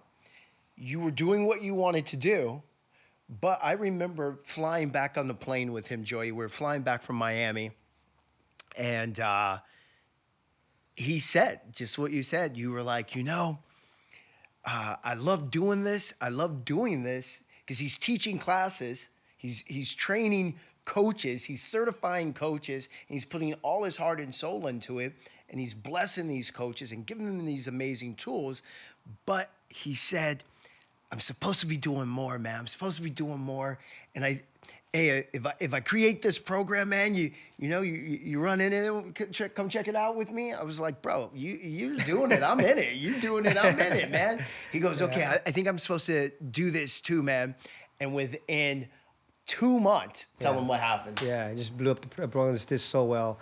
Well, tell me what happened with your actual job that you said, I don't think I'm supposed to be here. So the job that I was working for, they let me go. They let me go, and I was like, ooh, you know what I mean? Like, now, like, I'm not gonna be in front of people, right? But then I just had to look at, okay, universe, right? This isn't my first rodeo, but you gave me 2 years of experience of teaching classes. Like, I know that I can do this shit now, right? So now I'm in this process where I'm all in, invested into marketing. I'm gonna be creating my own training programs, my own classes, my own stuff.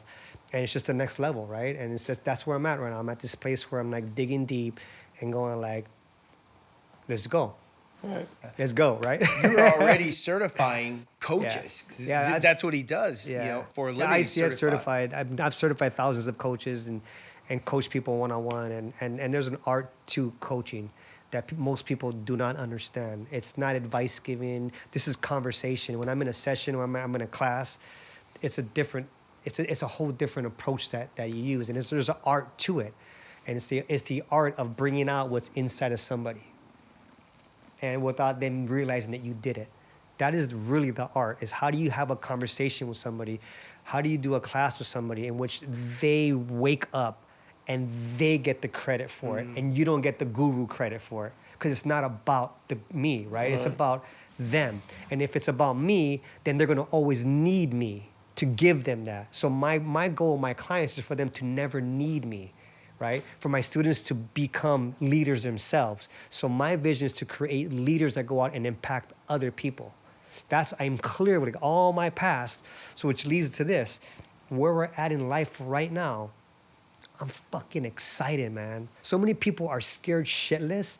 I'm excited because I know that there's a huge awakening right now happening. And like the proof was today in what you guys created, right? Like all these people all around the world tuning in and hearing these messages from these thought leaders, right?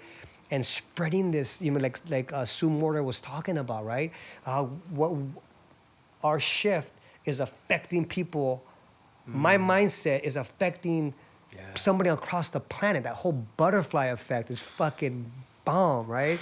And then, and then like Marianne Williamson came in and just kicked some knowledge, right? It was like, there's my girl right there. And then, Preston was doing his thing. I mean, all these, man. it was good. It was beautiful. Bro, when Preston started speaking, because I know, and we've seen him from his beginning start, bro. And when he was speaking, I swear, bro, I thought I was looking at Michael Beckwith exactly or like Deepak Chopra. He's modeled him. He's He's his teacher. Every word, everything he said, What was so beautiful is when Preston was speaking. Sorry to get off talking, but it's great here. It's good. When Preston was speaking, I was watching Michael Beckwith because I was sitting next to Michael, and Preston and I both are, Michael has been our mentor. Yeah. And it was so beautiful, but that speaks volumes for Michael Beckwith too, Yeah. because Yeah. while Preston was speaking, and man, Preston, you did that. You did it, bro. Yeah. Well, you too, Alexi, but Preston, you know what we're talking Yeah, about. yeah. Preston, when he was speaking, I watched Michael light up. Yeah. Because guess what? Oh my God, I just got chills. I did what Joey does. Yeah. I lit up just now because Michael was so, there wasn't this, oh, you know, I kind of groomed this guy and why is he, he was so proud Yeah. to see Preston on that tape, man, just stepping into that power Yeah. and healing people. Because Yeah. Preston's words landed with me, Yeah, man. it was powerful. And Michael Beckwith had the same reaction that you just talked about. Yeah. It wasn't about Michael going, oh, look at me. It was about, wow, Yeah. this dude, That's what it's about. Preston gets it, you Yeah. know, and he's giving it, now Preston's giving it back. Yeah. And it was beautiful to Yeah, watch that's so him get awesome. it. And that's what you're talking about. Like, Yeah. you don't need to have these coaches that you're training rely on you. They get it. Like Preston got it. That's, that's Yeah, beautiful, one of my teachers, his name is Dr. Matt, and I actually hired him. I just hired him as my coach, and just to hire this guy, was my teacher, to be able to afford to hire him, just that alone, was my goal. Right. You know, and this guy, Dr. Matt, long story short, scholarshiped me into a lot of the trainings because he believed in me. He believed in me. He trained Clyde, helped him put together the Emerging Leaders program. But That's- you need to let the audience know you put skin in the game, bro. Yeah, you put I your did. own money in the game. I and did. Because of his diligence, Yeah, because of your diligence in putting your own skin in the game, Yeah. then the universe, God opened the door. yeah, To yeah. help you And out it's the rest of the way. sometimes, and I'm sure you guys can relate. Sometimes it takes somebody else seeing you when you don't see yourself. You know, and it shouldn't be that way. We should be able to see ourselves, but sometimes it's like we're in a space and somebody sees you, and you don't see it. And that's what this guy did for me. He saw me, and he just gave me a little bit that I needed to be like, okay, right? And so I'm like, I'm gonna come back, and I hired him. So, but the reason why I brought him up also is because he is that person like Michael Beckwith, where he thrives off seeing his students go out and become better than him or as him. That's a true teacher, in my opinion. Right? Which is so important, family out there. It is so important who you allow to speak into you. Oh, yeah. Because not everyone that's speaking into you Wants wants the your best. best good. Sometimes they just want the credit. So I absolutely applaud you for Yeah. being one of these coaches, bro, that you want to give them their own thing. You don't need them to look at I'm you. obsessed with it. I'm obsessed with the human condition. I'm obsessed with helping people become better versions of themselves. I'm obsessed with it for myself, number one. I'm always looking at myself, analyzing myself. Kane and I will have conversations, and sometimes, you know, and we're just like, I'll challenge you. I'll challenge your thinking. You know, you'll challenge my thinking. I'm always challenging thinking. Like, if you're gonna be my friend, you're gonna get challenged. We have some fun, or heated you're not gonna be my conversations. fucking friend. Yeah, Because I'm not yeah. gonna sit here and just agree with everything. You know. I think I hung up on you the other day. It's a trip listening to you guys and just I hung up on you the You other did. day. I'm like, I told my son, I go, he comes over, he goes, what happened? I go, Kane just hung up on me. Listen, it ain't always pretty either. It ain't always pretty. And sometimes we get triggered. Yeah. Michael but that's started what coaching me on something I hung but that's up on. what friends do. Friends, in my opinion, I want people around me that are gonna tell me, hey, Michael, look at it this way. Yeah. Not agree with me, but help me see it in a different way. And if I'm wrong, fucking tell me I'm wrong. And I need to look at that, you know? And to me, that's what I surround myself today with people that are gonna help me level up. Straight up. And if that's not you, there's no room in my circle. I'm friends with everybody. But who I share my time with, very selective. right. Very selective who I actually share my conversation with and my thoughts with. And I don't share my goals with anybody. So this is one of the things that I'm really big on. You don't share your vision with everybody until the vision's already happened, because some people don't know how to hold the space in the container for the vision, right? They'll just shoot your energy field down, Yeah. so to speak. With what's going on with the COVID, Yeah. you know, so many Yeah. people want to, you know, he's like, oh my God, this is just so awful. And so this, can you tell us how you have been able to use COVID even to your advantage? Yeah, I don't know if it's really to use it to my advantage, but I know. Well, not Right. let it stop you. Right when it happened, like I can't even explain to you guys. I felt like this light turned on and say, this is what you've been waiting for. And I started making videos, and I've gotten slack for the videos, and it's like it's time for us to wake up. And I'm just getting this really strong intuition, like even when I'm doing as life coaching, I'm feeling like my message is going to become more spiritual, more like, hey, like. Because all the work that I do that I'm passionate about doing is I've been spending years understanding. Well, first, it started out, let me just say this, start out with the spirituality part. Remember, who is God? What is God? What's my purpose? That was what I started. But what I learned is that if we don't work on our mindset, Right. Yeah. we're fucked. Yeah. Because the unconscious mind runs 95% of our lives, if not higher, they say. So if my belief systems are off, I can't receive the super consciousness. So that's the first part, right? But my main objective always is to help people connect more to that, whatever that is for them, right? And so I feel like right now my work is really starting to have this spin where it's like helping people not only remember, because you can remember and have bad fucking habits and horrible ways of showing up and horrible beliefs. We have to shift our mindsets and our belief systems and our programming and our habits so that we are responding more godlike, goddess-like It'll change on the it's planet. a trip too, because not only your vocabulary changes, you change. I lost like 50, 60 pounds, started losing weight. Yeah. And my ex was like, she goes, I think you're dying. They thought I had all kinds of diseases. Seriously, because I started changing so much that I looked physically so different that they thought something was definitely wrong with me. Wow. And I was like shedding weight. Like if you saw, my face was, everything, just everything changed, from the way I spoke to the way, even the way I dressed. I wouldn't wear certain colors because I didn't want to intimidate people. Yeah. Like I started to really worry about what people were not thinking of me, but like I didn't want to like stress anyone out anymore. Yeah. Like I used to do that, like in my everyday world. That's how I used to get things, is by intimidation, and not say like punching, but by mentally fucking with somebody. You can get a lot out of them by just with smiles even. You know what I mean? You can just fucking mentally just go there, and that's just the way I live my life. You know. Right. And then all of a sudden, it's like seeing something. I never really saw somebody I saw somebody for something I wanted from them. Yeah. You know? So I'd look at them and they'd be talking to me and I wouldn't be listening to them. I'd be thinking about what I fucking wanted from them. Right. I'd be like, yeah, haha. You must be a Capricorn. I was telling Travis. You must be a Capricorn. But you do. You're sitting there and you're like, you don't give a fuck. Yeah. And then all of a sudden, I started to give a fuck. Yeah. Like I actually was listening to what people said, and I was like, and making sure that they knew that I was listening. Yeah.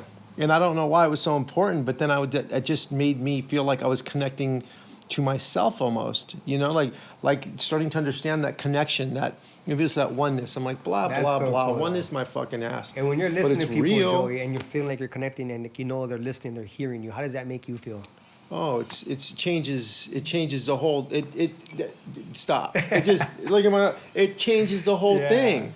Like you start to go look at the whole world just changed because you start to feel love for yourself. Yeah. And then I'm like, wow, I could love this everything. I could hear the ocean speaking, the birds, everything. I look at the color of a tree. What would you I'm curious, what would you, like when you have that feeling love for yourself, what do you compare that to? How could you describe that? Because I'm curious to know that. It's interesting. I love it. Sounds like you're coaching right now. No, I know you're coaching. No, I want to know what because I want to connect honestly, with that. it felt like something I didn't get my whole life. You know what I mean? So I wanted my mom to be proud of me. I wanted my dad to be proud of me. I just wanted somebody to love me. I was leaving my house to find it. I told you earlier. Yeah. I was 5 years old, living in Chateaubriand. People slamming dope. I was looking for love, but not I was raised by a village. And I ended up finding it at 48 years old, and it was me. And all of this is a result of me. you. I fell in love with All of myself. this is a result of you listening to somebody. And it took that long in feeling separated from my family Yeah, to that's actually powerful. have that union with God to where I started to go, wow, I really feel connected to everybody. Not, because I just would goof on people if they spoke like that. Yeah. Now when Yeah. I hear like another dude like you speak like this or like you, I'm like, God, this motherfucker could help a lot of people. In the back of Yeah, my head, that's right. what I'm thinking. Yeah, yeah. Because I could Very hear different. Yeah, oh, totally different. Yeah. You know what I mean? I was 'Cause- such a sarcastic freaking asshole before in the past. I was a wise ass. I Was was that always the only making fun. nice bad guy sitting here? Oh man. Those things though, I think that because I was able with a limited education to get people to listen to me Yeah. because I was able to create this identity that people bought into. Yeah. They bought into this thing Yeah. that I created. I go fucking hit someone. They go, okay, don't fuck with it. So every year you just have to do Yeah. one crazy thing, and they okay, we're not going to fuck with it. So you can create. Go, oh, okay. So if I do this, it's going to create this. And so I kept creating this with money and these things around me, and then I could buy things and get. I was able to create a whole reality and Yeah. identity with Yeah. money and some bullshit Yeah. scheming, manipulating, Yeah. whatever. I don't know whatever you want to call it. No, I get you it. know. But here was the thing that really shifted for me, and I kind of skipped over this part. But when I was in prison, and I started to feel this love, I started to feel this joy, and it was way stronger than any happiness I ever felt when I had all the things I had. That's when I'm like, holy crap, this Yeah. is something right here. Yeah. And that's what I've been focused on, is expanding that to get bigger and bigger and bigger. Something I think that's really beautiful, and especially we want the audience to get this, is that, though you started out just teaching ex-felons like myself how to transform their life by so much of the example of your life. But I think it's so beautiful now to see so many of your clients, Yeah. because so many of your clients, and what's great is you still do that work, mentoring people that have come from those high risk places. But now, like so many of your clients are actually in the corporate business Yeah, world. exactly. And you're teaching them, and most of them have never been to prison. Yeah. So he's not just a prison ex-guy coach. He teaches clients from corporate America and all types of places. It's because when you understand the mind and how the mind works, we're all struggling with the same stuff. It's just a science, understand the science of how the mind works. Just make different choices based upon different things. And I think one thing, if I could leave with this, is that, the shift that I think was the big one was when I started to really have faith and trust. Before that was when I had to work effort and try to have that security before I could make a decision. And when I let go of that and I just stepped into the unknown, fully trusting that it will show up. Right. And if I put in the right effort, the right action behind it, but I had the right vision, and I just trust. Whenever it doesn't seem like it's there, I just know it's going to come. And I have that excitement like it's Christmas. Like it's every single day. And I just know it's coming. Like my training company, it's already in the ether. It's already there. It's not manifested yet, but watch. The next time we speak in about a year from now, it's going to be like, oh, how's your training? Oh, it's good. I've already ran 5 trainings. Right? It's already there. It's just a matter of me stepping into that and embodying the frequency and the vibration of it, if it already happening now. Right? So it's like focusing on what you want as if you already have it. And doing the right action behind it, not sitting around either going like, well, it's going to come, but just sit around, putting the action, but having the frequency and the vibration and the embodiment of it, and just put in the work. I thank you so much, man. I know that you thought you were going to end on that. But I do what Kane always does, go back and jump back in, right? Check it out. I would like you to finish on another note. And that note is because we started and we talked about the issues with your father and stuff like that, because I think so many people have these issues, whether it's with their parents or spouses or relatives and things like that, that have earlier in their life been in a really bad place. Can you tell us, I know, but I'd love for you to share with the audience, the beautiful relationship that you and your father have now? Yeah. It's definitely beautiful, and it came when I accepted him for who he is, and I stopped trying to change him. And I realized that he did the best he could with the resources he had. There it is. And I'm breaking that generational thing with my son and other people, right? So love him, accept him for who he is. That's right. And just you know, and I think there's a power in that. And you don't have to agree with somebody to love them. You know? Right. I can't think of a better way to end than that. Right. The only better way I can think of to end is look this man up, Michael Torres Jaimes. He is a rock star coach, and he will get you where you need to be. Joey? Thank you, bro, so much for coming down. That was great. I really appreciate sitting down with you and just even talking to you, just, you know, at the meditation and sitting down with you here. It was funny because we you know, when you're talking about people to interview, because he'd be like, and I'd be like, no, we want to interview him, bro. This is true. We've had some big names come up, and he's like, well, I want to get Michael in there. I want to get Straight Michael up ask him every And I don't want to say the other name, but it was good, you know, like you'd be like that, but I was like, nah, dude, let's yeah. It was a super big name, and he was like, no, let's get Michael in there. Yeah. And to our audience, here's what I want to leave you guys with. Right here, you have three men, and I just meant like as I'm describing us, but you have women in other spaces that have done the same thing, but you have three men that have been to rock bottom and have been to the darkest of the darkest places and didn't necessarily know how we were going to make it out, and more times than not, probably even didn't think we were going to make it out. And today, those three guys that have been in the darkest places on the planet were absolutely instrumental in putting together a global meditation where we had over millions and millions of people tuning in and being love at the same time, meditating at the same time. This is what we got to take part in. And stepping into our yes, Michael stepping into his yes, Joey stepping into his yes, put us in a place where the universe blessed us today to see something that I didn't even know I would see. Yeah. So for you guys that are in those dark places right now, sorry, there's a motorcycle, let it go. Yeah. But for you all that are in those dark places right now, look at this man's life. Look at this man's life. If you need to, look at my life. And we are the possibility. Yeah. We are the possibility of what can be. Yeah. Don't give up on yourself. Don't give up on God and the universe. Yeah. I'm getting goosebumps with you right now, man. That's so amazing. Because I remember, I don't even know how long ago, a few years ago, I was like, Kane, when are you going to do your thing, Kane?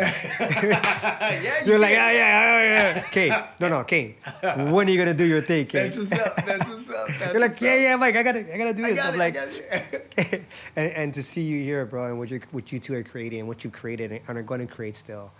Like, I'm just honored to be a part of it. So thank both of you, man. For real. And thanks, Joy, for your vision, Mayday, with the Mayday thing with Brandy of Creative Visions. Yeah. It was so beautiful, man, and we all got to be a part of that. Yeah. I'm really excited. I was really like this morning before anything happened, because I knew it was going to be hard to hit what she was trying to hit, but just the fact that she went and she put she went for it. I was so excited because I remember just saying, Brandy, like, that's what's no up. matter what, she threw down and she did it. And, you know, a lot of other people, it's a big bite to chew on to put yourself out there like that. So I was happy that she went for it and that we were able to be part of it. Yeah, that was beautiful. Totally. Hey, Damien, all you guys, Reverend Michael Beckwith, and all the people that were involved with it. Thank you guys. That was great. Thank you very much. Mad love for you all. Thanks for joining us. Thanks for joining us at the Space Between. And we'll see you soon. We'll see you next week. Peace. Peace.